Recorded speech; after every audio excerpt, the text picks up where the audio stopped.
कि भ्रष्ट हो जाने पर वो अन्य लोगों के भोगों को भोगने के बाद, श्रीमान कुलों में जन्म लेने के बाद, हो सकता है एक जन्म और लेने के बाद तब भगवत प्राप्ति हुई। अपने लोगों की नहीं, अपने शरणागत हैं, अपने योगी नहीं है, न तपस्वी हैं, न ज्ञानी है, न कर्मयोगी हैं, अपने शरणागत जन है। अजात पक्षा युमातरम खगा, जैसे छोटा सा बच्चा घोंसले में बैठे अपनी माँ की बाट जो होता है, ऐसे हम प्रियालाल की कृपा के पात्र हैं। हम उनकी कृपा से चल रहे हैं, हम उनका जस गाते हैं, उनका नाम जप करते हैं, उनकी जूठन पाते हैं, उनके धाम के वासी, उनके आश्रित है। हमको ये गतियां नहीं मिलेंगी। हमसे अगर चूक भी हो जाएगी तो हमारी श्री जी का स्वभाव है, अवगुण करे समुद्र सम गनत न अपनो जानी, राई के सम भजन को मानत मेरु समान। राई बहुत छोटा दाना होता है, अगर थोड़ी भी सेवा बन गई, थोड़ा भी भजन बन गया तो हमारी प्रियाजू से सुमेरु पर्वत के समान मानती है, और अगर पाप बन गया समुद्र के समान तो मानती ही नहीं है। इसलिए हमारा अगला जो जन्म है वो नहीं। हम इसी जन्म में प्रियाजू को प्राप्त करेंगे, क्योंकि हम अपनी साधना के बल से नहीं चल रहे। मेरे बल से वृंदावन रानी, हम इनके सहारे चल रहे हैं। हम शरणागत हैं, हम तपस्वी योगी नहीं है, हम कर्म योगी नहीं है, हम ज्ञान योगी नहीं है, हम प्रेम योगी हैं। प्रियालाल के चरणारविंद की शरण में है, जो शरणागत के अभय करके उसके सारे अपराधों को न मानते हुए, मानते ही नहीं, क्षमा करने की बात जाने दो, अवगुण करे समुद्र सम, एक दो अपराध नहीं किए, सैकड़ों पाप किए इसने, बोले मानती ही नहीं किसने किया है। ऐसी हमारी प्रियाजू, अवगुण करे समुद्र सम गनत न अपनो जाने, ये मेरा है। अपने यहां प्राय इस बात की जय है कि हम श्री जी के हैं, हम लाडली जी के हैं। हमारा साधन भजन क्या है? उच्छिष्टामृत भुक्त वैव चरितम श्रणवस्त वैव, नाम का जप करना, उनके चरणों के आश्रित रहना, बस इतना ही हमारा जीवन है। उनके जूठन को पा रहे हैं, उनका जस गा रहे हैं, उनका जस सुन रहे हैं, नाम जप कर रहे हैं, सेवा कर रहे हैं, उनके भरोसे उनके घर में पड़े, भगवत प्राप्ति पक्की है। चाहे जितनी बड़ी चूक हो जाए, प्रियाजू चूक मानती ही नहीं। भगवान कह रहे हैं अब इस योग को समझना है, ये अपना योग है। भगवान कह रहे हैं योगिनाम अपि सर्वेषाम मद्गते नान्तरात्मना, श्रद्धावान भजते यो माम सामे युक्त तमो मता। संपूर्ण योगियों में जो श्रद्धावान भक्त हैं, मुझ में तल्लीन होकर भजन में लगे हुए हैं, जो मेरा भजन करते हैं, बस मेरे मत में सर्वश्रेष्ठ योगी वही है। तपस्वियों से भी, ज्ञानियों से भी और कर्मयोगियों से भी भगवान ने श्रेष्ठ योगी कहा भजन करने वाले। केवल एक ही काम है, ये सब भजन के अंतर्गत आता है। लीला गायन, लीला श्रवण, नाम कीर्तन, ठाकुर सेवा, ये सब संत सेवा, संत संग, ये सब भजन के अंग हैं। संपूर्णता को भजन कहते हैं। योगिनाम अपि सर्वेषाम, जितने योगी वर्णन किए गए शास्त्रों में, जिनमें भगवान ने कर्मयोग, ज्ञान योग और तपस्या योग का वर्णन किया, वैसे और भी योग हैं। सांख्य योग, हठ योग, मंत्र योग, लय योग, बड़ी साधनाएं शास्त्रों में वर्णन की गई हैं। भगवान कहते हैं, क्योंकि भगवान के लिए ही सारे योग हैं, तो भगवान कह रहे हैं मेरे मत में, सबसे बढ़िया भगवान ही का तो मत हुआ। मेरे मत में योगिनाम अपि सर्वेषाम मद्गते नान्तरात्मना, श्रद्धावान भजते यो माम सामे युक्त तमो मता। इन सब योगियों से, तपस्वियों से, कर्म योगियों से, सांख्य योगियों से, लय योगियों से, और भी जो हठ योग हैं, इन सबसे श्रेष्ठ है मेरा भक्त योगी, जो निरंतर भगवान के भजन में लगा हुआ है। या श्रद्धावान, जो मेरे में केवल श्रद्धा करता है, योगों पे नहीं, योग पे नहीं, उसका योग से कोई मतलब नहीं, उसको मेरी प्रिया जो, मेरे लाल जो, दुनिया से मतलब है नहीं, अपने प्रियालाल को हृदय से लगाए हर समय उन्हीं को कीर्तन सुनाना, उन्हीं को पद सुनाना, उन्हीं को भोग लगाना, उन्हीं के सामने नाचना गाना, उन्हीं के चरणों में सो जाना, उन्हीं के चरणों का चिंतन करते उठना, ये श्रद्धावान योगी है जो भगवान जिसे पसंद करते हैं। मेरे पर श्रद्धा और विश्वास करता है और जिसके भीतर मेरी मापता है, साधना की नहीं। मेरे भगवान, मेरी प्रिया जो मेरा कल्याण कर देंगे, मेरी प्रिया जो मुझे मिलेंगी, मेरी प्रिया जो मुझे जैसे नीच को भी अपना बनाएंगी।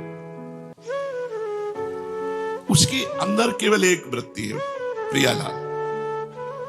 मैं ये साधन कर रहा हूं, इसके बल से भगवत प्राप्ति, वो मार्ग दूसरा हो गया। मैं भरोसे में हूं प्रियालाल के, वो अंदर की बात। उसकी सत्ता और महत्ता केवल प्रभु में। ऐसा वो श्रद्धावान भक्त मेरे में लगे हुए मन से मेरा भजन करता है तो मदगते नान्तरात्मना माम भजते। भगवान कह रहे मैं जो निर्णय कर रहा हूं सबसे बड़ा निर्णय है। भगवान का निर्णय सबसे बड़ा निर्णय है। भगवान कह रहे जिसने मेरे में चित्त लगा दिया, मेरा आश्रय ले लिया और मेरा भजन कर रहा है, यो माम साम्य युक्त तमो मता, मेरे मत में सबसे बड़ा योगी वही है। जब इस तरह से हमारा हृदय कि मैं प्रियालाल का, प्रियालाल मेरे, इसके बीच में कोई नहीं होना चाहिए। रुपया पैसा रिश्तेदार नातेदार कोई, मैं अकेला, केवल मेरे भगवान और मैं प्रभु का। बस अंतर में देखो, कोई मेरा नहीं होना चाहिए। सब कोई होते हुए भी मेरा कोई नहीं होना चाहिए। मेरे सिर्फ प्रभु और मैं प्रभु का, यह सबसे बड़ा योग है। तब मन स्वतः ही भगवान में लग जाता है, भगवान में अपनापन हो जाता है। प्रियालाल से अपनापन हो जाता है। अपने प्रियालाल, अपने ठाकुर जी, अपनी श्री जी, ऐसा नहीं लगता कि मतलब कोई और, अपनी श्री जी, अपने प्रियालाल। इसीलिए सबको सेवा रखनी चाहिए, जिससे अपनी सेवा में हम इतने तन्मय रहें कि सेव्य से प्रीति हो जाए। कल एक रोकर एकांतिक में साधक कह रहा था कि मुझे सबसे बड़ी चिंता है कि हमारे मर जाने के बाद हमारे ठाकुर जी की सेवा कौन करेगा। बस यही चिंता खाए जा रहे हैं। उनका यही चिंता तुम्हें प्रभु से मिला देगी। यही चिंता प्रभु के सुख के लिए सोचना कि अभी तो मैं ये कर रहा हूं, और जब मेरा शरीर छूट गया तो मेरे ठाकुर को कौन भोग लगाएगा, कौन पवाएगा, कौन आरती करेगा, कौन शयन कराएगा। ये जो चिंता है ना, यही भगवान प्यार देखते हैं और इसी प्यार से मंगल हो जाता है। उसका स्वाभाविक मन लग जाता है प्रभु में, स्वाभाविक मन। 4 फूलों की सैया लगाकर देखो, रात्रि में जब शयन कराओ, सुंदर 4 राय बेल के फूल डाले, गुलाब की पंखुड़ियां डाली, कोमल एक वस्त्र उसके ऊपर बिछा दिया कि फूल चुभे ना, क्योंकि फूल से भी सुकुमार हमारे प्रियालाल हैं। और ऐसे शयन कराओ कि देखो कैसा सुख मिलता है। फिर चरण चापो, देखो कैसा सुख मिलता है। भगवान इसी को कह रहे हैं, मेरे मत में सर्वश्रेष्ठ योगी है। वो खाते पीते उठते बैठते चलते फिरते सोते जागते सभी क्रियाओं में भगवान का नाम जप करता है, भगवान का चिंतन करता है। उसका मन भगवान में लगा रहता है। जो केवल प्रभु का हो जाता है, मैं केवल प्रियाजू का हूं। जिसका मन व्यक्तिगत कोई अस्तित्व नहीं रखता, प्रियाजू के लिए, ये फूल प्रियाजू के लिए, ये इत्र प्रियाजू के लिए, ये भोग प्रियाजू के लिए, जो देखा वो सब प्रियाजू के लिए, अपने लिए भूल गया। ये सबसे बड़ा योगी है। अपनी चाह भूल गया, अपने प्रियालाल के सुख के लिए। उसकी व्यक्तिगत कोई चाह नहीं होती। उसकी साधन भजन जप कीर्तन श्रवण मनन सब प्रभु के लिए होता है, सब प्रभु के लिए, अपने लिए नहीं। अपना कल्याण हो, ये बात हट जाती है शरणागत की, क्योंकि अपना कल्याण तो हो चुका हम प्रभु की शरण में। अब हमें जो करना है अपने प्रभु के लिए करना है। उसकी जितनी भी परमार्थिक क्रियाएं हैं, साधन भजन जप कीर्तन श्रवण मनन, वो सब प्रभु के लिए होता है। और जो व्यवहार की क्रियाएं, खाना पीना चलना फिरना सोना जागना, ये सभी क्रियाएं, या खेती व्यापार नौकरी, सभी जीविका संबंधी क्रियाएं, वो सब प्रभु के लिए। तो उसकी दोनों क्रियाएं परमार्थिक और व्यवहारिक दोनों भजन हो जाते हैं। रुपया कमा रहे हैं, जिससे परिवार है, परिवार प्रभु का है, प्रभु स्वरूप है, उसकी सेवा हो रही है। परिवार का सेवन वो भगवान की सेवा मान के करता है, उसका सब व्यवहार भजन बन जाता है। अनन्य भक्त के भजन के स्वरूप को भगवान यहां कह रहे हैं कि वो मेरी प्रसन्नता के लिए सारे कर्म करता है। मेरी प्रसन्नता के लिए एक कर्म करता है, अपनी प्रसन्नता के लिए, और एक भगवान की प्रसन्नता के लिए कर्म करता है। जो भी कर्म है, खेती, किसानी, व्यापार, नौकरी, व्यवहार, जो भी है वो सब प्रभु की प्रसन्नता के लिए करता है और भगवान के परायण रहता है। वो केवल भगवान का भक्त है, संसार का भक्त नहीं। वो संसार की आसक्ति को छोड़ करके केवल भगवान से, इसलिए भगवान कहते हैं मदगते नान्तरात्मना, उसने अपनी अंतरात्मा मेरे को समर्पित कर दी। साम्य युक्त तमोमता, संसार से विमुख होकर अपना उद्धार करने वाले लगे हैं, उन सबको साधक कहते हैं, योगी कहते हैं। लेकिन ये अपने कल्याण के लिए नहीं लगा, ये अपने प्रियालाल को सुख पहुंचाने के लिए लगा है। हमारा कल्याण हो जाए तो याद ही नहीं आता। अगर सच्ची शरणागति है तो ये बात सुनकर के कि वो भ्रष्ट योगी स्वर्ग जाएगा, नरक जाएगा, ये होगा वो, तो आपको लगेगा सब मेरी बातें नहीं, मैं योगी हूं ही नहीं, मैं तो प्रियालाल की शरण में हूं। हमारा निर्णय संसार के भागवतिक विधान में नहीं होगा, हमारा निर्णय निकुंज में होगा। और निकुंजेश्वरी का स्वभाव ऐसा है, बड़ी करुणामयी, दयामयी, कृपामयी, अपराध मानती ही नहीं, छोटी सी सेवा को पहाड़ करके मानती। हमारा तो काम बन गया। हमें हर समय पुलकित रहना है कि हमारा संबंध श्री जी से, हमारा कल्याण साधना से नहीं संबंध से होगा। और इस संबंध को आचार्य गुरु ने करवाया है, हमारा कल्याण हो गया। कल्याण की बात अगर सोचकर तुम्हारे मन में क्षोभ हो तो अभी तुम शरणागत नहीं हो। अपने कल्याण की बात सोचना शरणागति में कलंक है। हमें प्रभु के विषय में सोचना है, प्रभु की चर्चा। हम तो जैसे नीच पामर हैं ही, हमको तो स्वीकार कर लिया श्री जी ने, हम तो श्री जी की शरण में। अब अपने विषय में क्या सोचना, अब श्री जी के विषय में सोचना, अब श्री जी की प्रसन्नता के लिए कार्य करना। जो संसार से विमुख होकर साधना में लगे हुए हैं, सगुण निर्गुण जो परमात्मा का भजन कर रहे हैं, ये सब युक्ततर हैं। परंतु जो केवल भगवान में लगा हुआ है, भगवान कह रहे हैं ये युक्ततम है, सर्वश्रेष्ठ है, केवल भगवान से मतलब है। वो भक्त युक्ततम तभी होगा जब कर्म योग, ज्ञान योग और भी तपस्या आदि योग, इनमें से किसी में उसकी रुचि नहीं। भगवान का नाम जब, भगवान की नाम कीर्तन करना, भगवान की कथा सुनना, भगवान की श्री विग्रह की सेवा करना, भगवान के लिए व्यापार नौकरी करना, उसका सिर्फ मतलब केवल प्रभु से है, किसी योग से नहीं। श्रद्धा विश्वास पूर्वक प्रभु में तल्लीन हुए मन से भजन करने पर वो उत्तम योगी कहा जाता है। उत्तम योगी कारण कि भगवान महायोगेश्वर है, संपूर्ण योगों के महान ईश्वर हैं। तो जब महायोगेश्वर प्रभु श्री कृष्ण की शरण में हो गए तो अब शरणागत का कौन सा योग बाकी रह गया। शरणागत का बहुत बड़ा संबंध है, मैं प्रभु का हूं, प्रभु मेरे, इसी से कल्याण हो जाएगा। कोई भी त्रुटि ही नहीं मानी जाएगी। कोई त्रुटि, कोई अपराध, कोई पाप उसको भगवत प्राप्ति से नहीं रोक सकता। इसका मतलब ये नहीं कि वो मनमानी आचरण करता है, नहीं, वो तो अपना मन प्रभु में लगा रहा है। अगर कहीं त्रुटि हो गई, अगर कोई गलती हो गई, कोई आसक्ति कर बैठा, तो भगवान उसकी सब इन गलतियों को क्षमा करके मानते ही नहीं और अपनी शरणागति के बल से उसका कल्याण करते हैं। युक्ततम भक्त कभी योग भ्रष्टों की गति में नहीं जाता। शरणागत भक्त जब उसका दोबारा जन्म होगा कुलवान धनवान या योगियों के कुल में, नहीं, इसी जन्म में। ये शरणागति की विशेष महत्ता है। भगवान ये मेरी शरण में है, भगवान देखते हैं, कारण कि उसका मन भगवान में लगा है। भगवान भी उसको कभी नहीं छोड़ते। हमारा लक्ष्य है कि हम बिहारी जी दर्शन करने जा रहे हैं, बिहारी जी देख ले कि हमारे लिए आ रहा है, और बीच में बाजार में फंस गया, इधर उधर देखने लगा, तो अंदर लक्ष्य तो चल रहा है ना कि यार बिहारी जी जाना है, यार समय हम इधर उधर, अंदर व्याकुलता लग रही, पर इतना मनोमोहक दृश्य है, वो दृश्य देख रहा है, वो चाट पकौड़ी देख रहा है, पर अंदर चल रहा है उसके, यार बिहारी जी दर्शन करने जाना है। तो बिहारी जी इस बात को पकड़े, चाट पकौड़ी बीच में खाने लगा, इधर उधर देखने लगा, इस बात को बिहारी जी नहीं देखते। बिहारी जी देखते हैं कि मेरे दर्शन के लिए चला है, बस इस बात का फल मिलता है, इस बात की कल्याण और सदगति होती है। जैसे कोई भगवान के भजन में चला, अब अंतिम समय इतनी पीड़ा है, इतनी कि वो भगवान का स्मरण नहीं कर पाया। शरणागत बेहोश हो गया, भगवान की याद करने लायक नहीं रहा। अन्य साधक योग भ्रष्ट कहा जाएगा, लेकिन यहां शरणागत की बात चल रही, तो भगवान उसकी याद करते हैं। वो योग भ्रष्ट कभी हो ही नहीं सकता। ततस्तम म्रियमाणम तु काष्ठ पाषाण सन्निभम अहम स्मरामि मद भक्तम नयामि परमाम गतिम। ये है बहुत बढ़िया बात।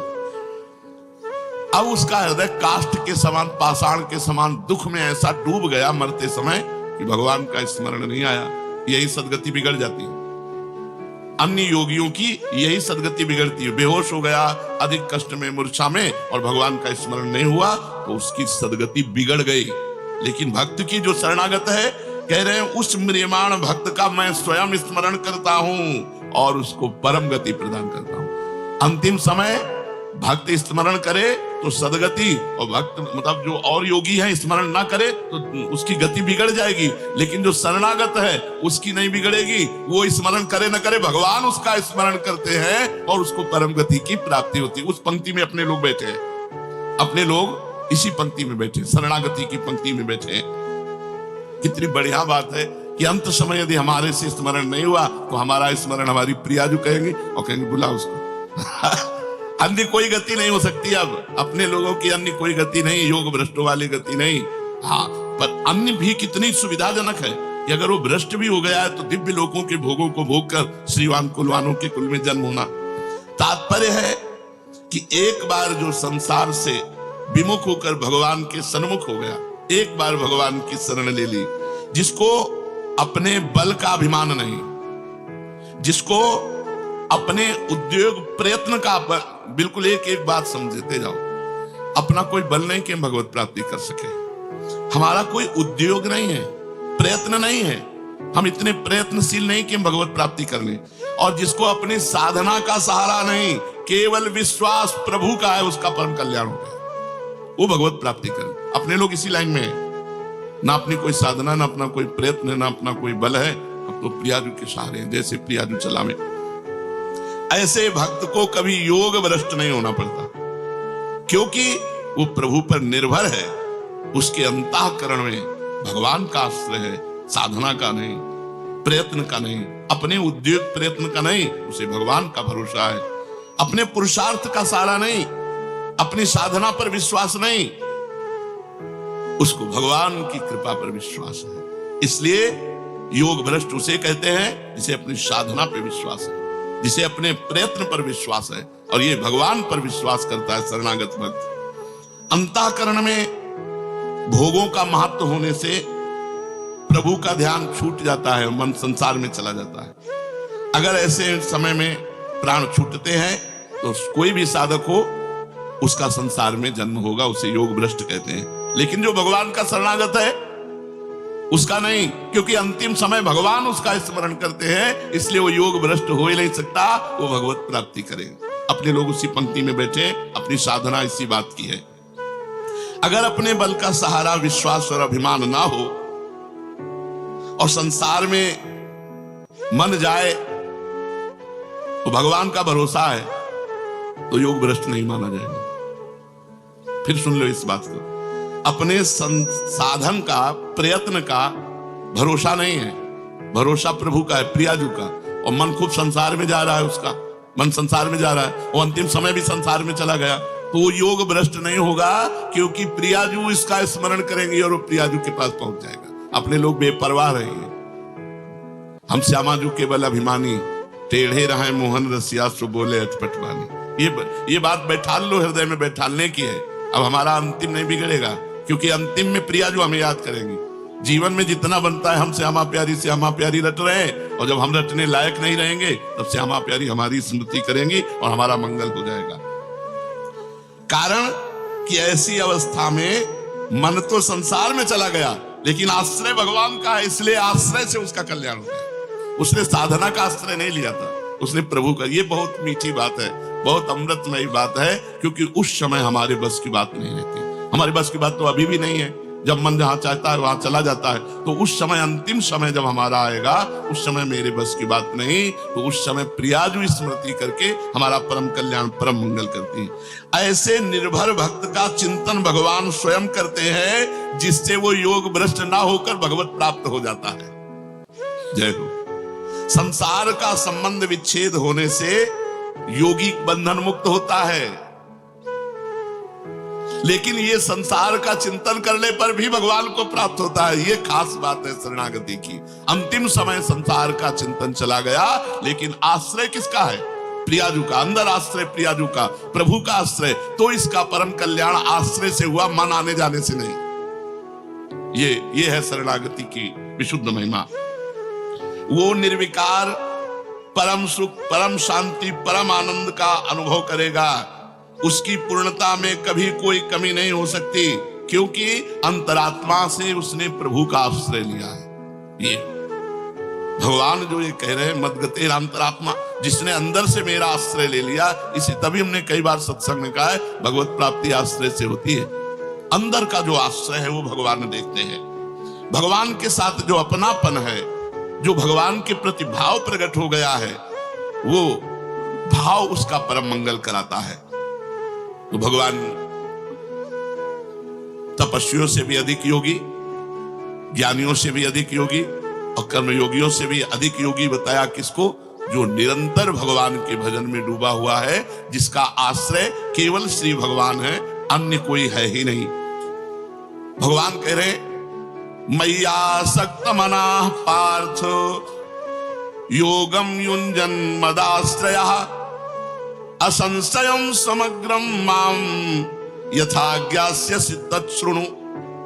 हे पृथानंदन, मुझ में आसक्त मन वाला, अगर नहीं हो पाया आसक्त मन वाला, तो मदाश्रया, मेरे आश्रित, जो इसका अभ्यास करता है, तो तू मेरे जिस समग्र रूप को निसंदेह जिस प्रकार जान सकेगा, उसको उसी प्रकार से सुन। मैं आसक्त, मेरे में ही जिसका मन आसक्त हो गया है। देखो, खास बात देखी जाती है, जैसे हृदय से हमारे लोगों का लक्ष्य भगवत प्राप्ति है, प्रियाजू है। अब बीच में हम किसी भी में फंस जाते हैं तो फंसना नहीं माना जाएगा। वो तो रास्ते में वो जो प्रभु है वो देख रहे हैं कि चला मेरी तरफ है, इसका लक्ष्य मैं हूं, इसका आश्रय मैं हूं, पर मेरी दुरंत माया है, ये आकर्षित हो गया, तो मेरी ही तो माया है। इसलिए भगवान से अगर जो साधक मय्यासक्त मना, प्रभु में ही जिसका मन आसक्त हो गया है, सारा स्नेह बटोर करके प्रभु के चरणों में सबकी ममता ताग बटोरी, मम पद मन बांध बरडोरी, ये मय्यासक्त मना है। माता पिता भाई बंधु रिश्ते नाते, यहां तक कि अपने शरीर की भी ममता का त्याग करके केवल प्रभु के चरणों में, उसे मय्यासक्त मना कहते हैं। चिपक गया मन प्रभु में, स्वाभाविक प्रभु में मन लग गया, तो उसको भजन तो करना नहीं पड़ता। स्वाभाविक भजन होता है क्योंकि उसकी आसक्ति प्रभु में हो गई है। स्वाभाविक मेरी याद आती है, उसको कभी विस्मृति नहीं होती। मैं चाहता हूं कि तू ऐसा बन, मय्यासक्त मनाः पार्थ, पार्थ मेरे आसक्त बन।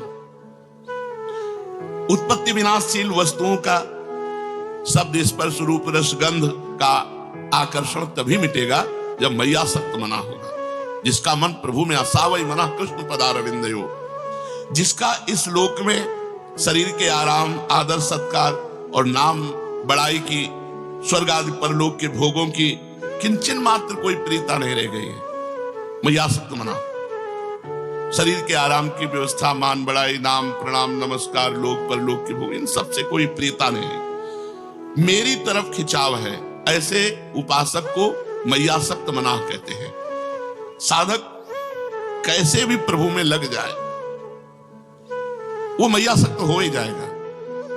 अगर वो कहीं इधर उधर चलेगा ना, मन चलाएगा, तो उसको ऐसी ठोकर लगेगी कि अपने आप सही मार्ग में चलेगा, पक्का मान लो। जिससे आसक्त होगा वही ऐसे वचन कहेगा, वही ऐसी क्रिया कर देगा कि उसका मन हो जाएगा, अरे मैं तो परमार्थ छोड़कर, भगवान छोड़कर इसके लिए आसक्त हो रहा हूं, ये हमें क्या, वो अपने आप सही रास्ते में आ जाएगा। जिधर वो आसक्त होना चाहेगा, तो ये भगवान की भी तो जिम्मेवारी है। भगवान खींचते हैं, कृष्ण आकर्षण। हमको और कोई विषय खींच करके अपने में रोक नहीं सकता, क्योंकि भगवान ने खींचा है। खड़े हो सकते हैं, लड़खड़ा सकते हैं, लेकिन लक्ष्य नहीं बदल सकता।